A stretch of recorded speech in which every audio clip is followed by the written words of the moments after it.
man suddenly realizes, every day at 12 o'clock in the middle of the night, the sound of chopping meat would come from the neighbor's house. Tony didn't care at first, thinking it was his neighbor cooking, but this idea was soon dismissed, because whenever the sound of chopping meat, there would be a disgusting smell coming from the neighbor's house. In order to find out what his neighbor was doing, he repeatedly stuck his head out of the window to check. The pungent smell attracted many wild cats. Strangely, the neighbor didn't chase the cats away. He fed them the meat he had just chopped up. Tony was terrified. He began to watch the neighbor's door in the following days, but no one came out of the room. Until that night, he was walking downstairs when he realized that the light in his room was on. Tony rushed up to check, but after searching, he found nothing out of the ordinary. I can clearly tell, there was someone in my room. But who was it?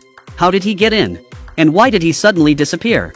To find out what had happened, Tony sat in the corner and switched off the light. He waited for him to reappear. Sure enough, at 12 o'clock at midnight, the neighbor's house once again sounded the sound of chopping meat. Tony heard the noise and rushed to the window to check. He saw a black cat passing by the window, and it left a pile of feces on the windowsill. Tony suddenly had an idea. He wrapped the cat's feces in toilet paper. The next day he went to the hospital for tests, but the results were very strange. It was human fingernails. Now Tony was in a state of panic. He thought his neighbors had something to hide. Afterwards, Tony went to the agent who rented him the flat and told her about it. Tony hoped that she would give him a new flat, but the landlady didn't believe him. She moved into Tony's room that night, because she wanted to know if Tony was telling the truth. But when she was getting ready for bed, she tore the wallpaper off the walls. The next moment, the two were so shocked they couldn't speak. The wall was covered with red handprints. What happened to this room?